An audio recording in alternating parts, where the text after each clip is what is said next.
transformer, like a cost transformer, and theta is Yes. flow. Yeah. Trish, can you see my screen? No.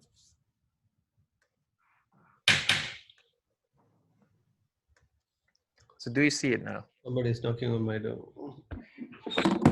Yeah, we can see your screen. Okay, very good.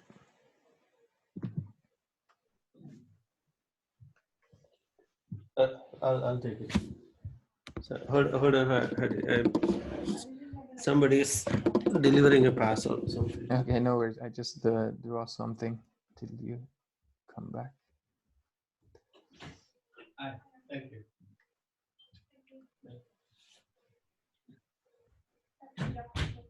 Oh. Okay.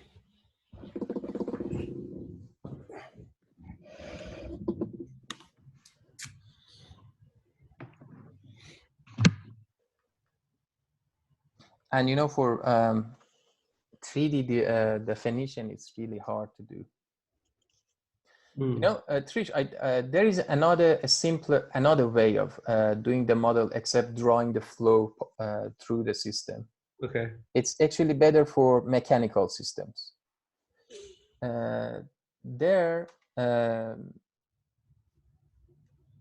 you basically define the generalized, basically the degrees of freedom of this system. So here, for example, this is x1, this is x2, and this is x3. Yeah. So maybe if you have mechanical system, it's easier to do it. And for each of them, you just set a 1. This is for like x1, this is for x2, and this is for x3. So a 1 junction is the location of the state of those degrees of freedoms. Okay. Then you just attach the elements to these 1 junctions based on the displacement of them. For example, this force, it has the same displacement as x1. So I put just the source of effort here. This mass has the same displacement as x1. So it's gonna be m1 here. This damper, so this mass is has the same displacement as x2, assuming that x2 is absolute. Okay, so this is m3, and also this mass has displacement as x3. So I put it. These two spring and dampers, their displacement is x3 again, right? So I put just like if it's K1, B1, B2, K2, this is K3, and this is B3. This is K3, and this is B3. Okay, now what about K1 and B1? The displacement is x1 minus x3, right? Yeah. So I put basically a 0 here. This 0 actually gets x1 minus x3. Around it, you get x1 minus x3.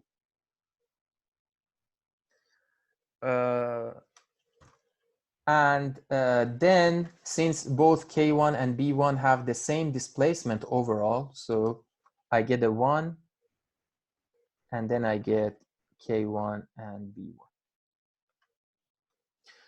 For B2, the displacement is x1 minus x2. So I have a 0 here, and it's just B2. And for K2, it is, again, a 0 here to just get a, basically subtract x2 from x3, and I get K2. This is actually another way. So identifying the degrees of freedom of the system, then putting the elements in between them or are connected to them. I could actually put it this way as well. I could have 2 zeros. One for K1 and one for B1. if we derive the system equation, both of them becomes equal. Mm. So basically, this is another.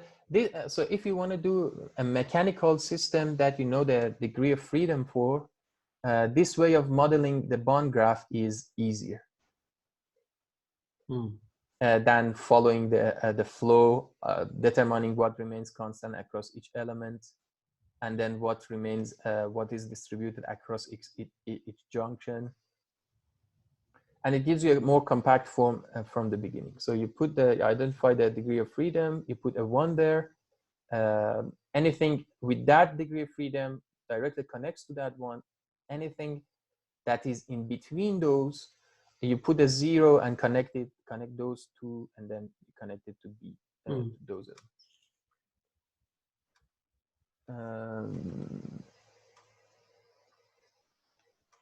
So it's gonna be like x3, this line gonna be x1, this one gonna be x1, something like that. This one gonna be x2, this one gonna be x3.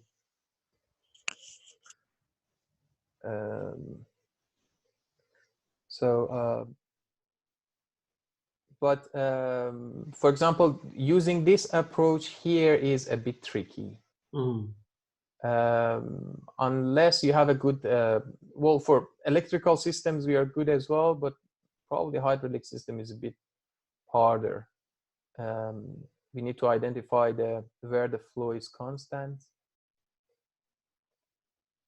So for example, if we did it for this one, we would notice that the flow is constant everywhere. So we would just model it with a 1 and everything is connected to that 1. And we still end up with the same set of final equations. So we may have different implementation of a system in bond graph. And we end up with the same set of equations at the end. Right. That's a bit confusing, but you may say that it's actually the advantage as well. Okay.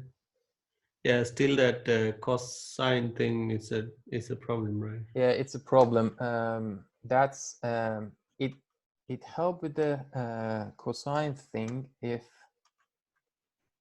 for example, this is a two-link system, and okay, we identify this is theta 1 and this is theta 2, right?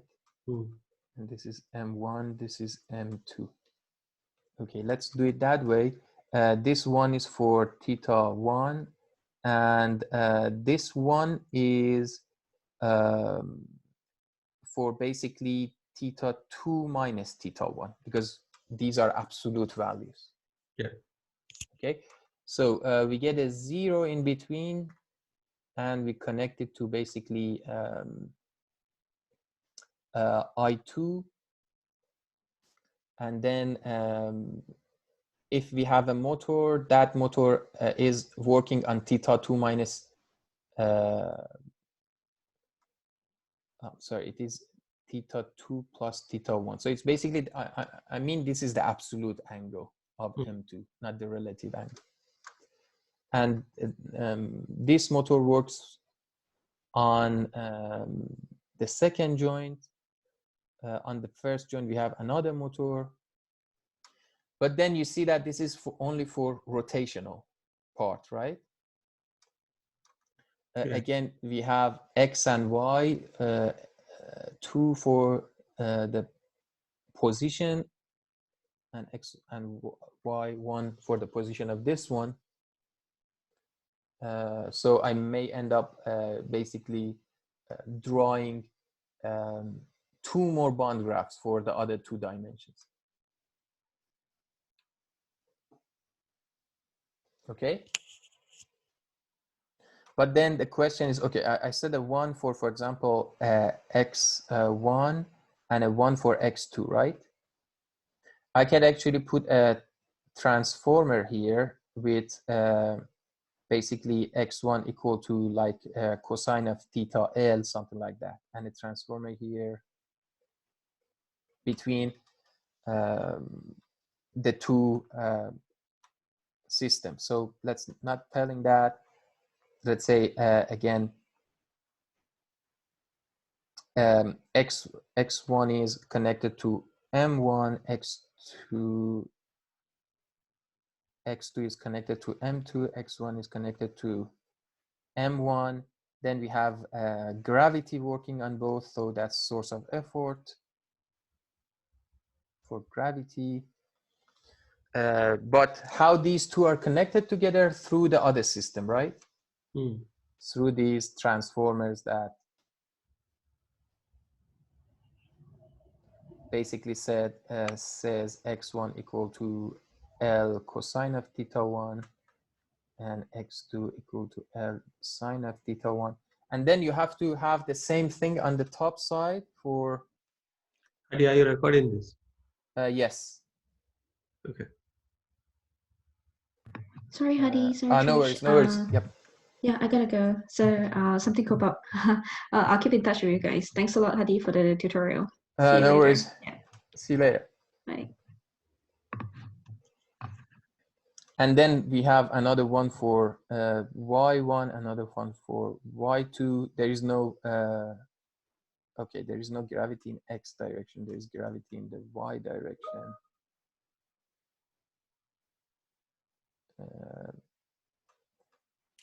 Oh, okay. So in the flow itself, you put the sign thing, right? Yeah, and here in the transformer modulation, Yeah. you get the sine thing. So it becomes y1 equal to L sine of theta 1, and that's a modulation that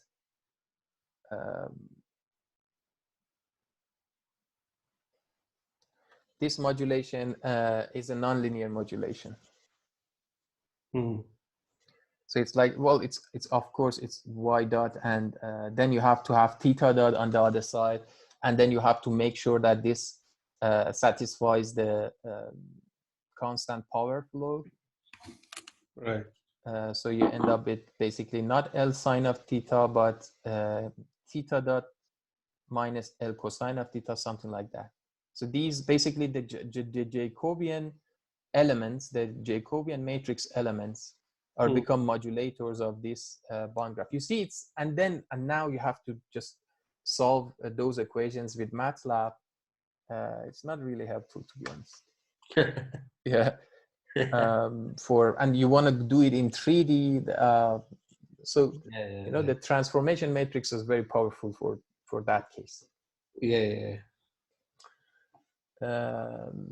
But again, for example, I see it for our Willigrand or for the robo patient that you have multiple, not very complicated systems. Yeah, exactly. But multiple. But a lot of them.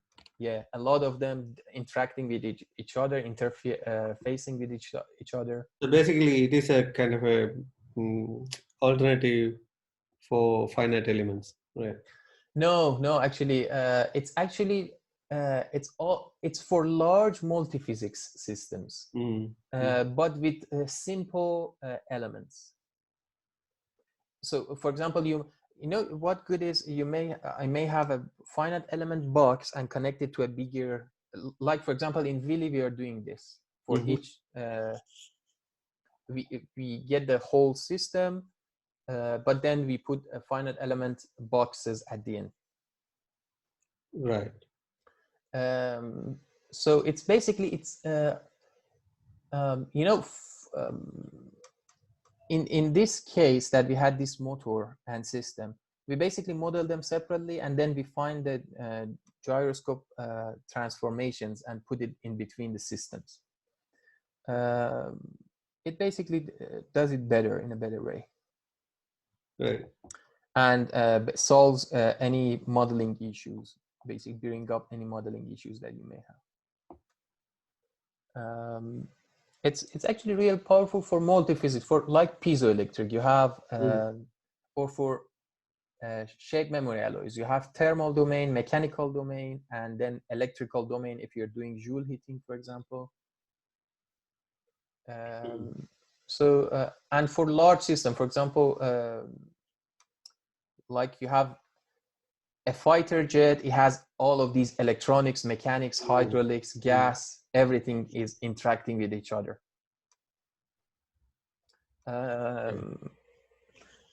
I just see it in that sense.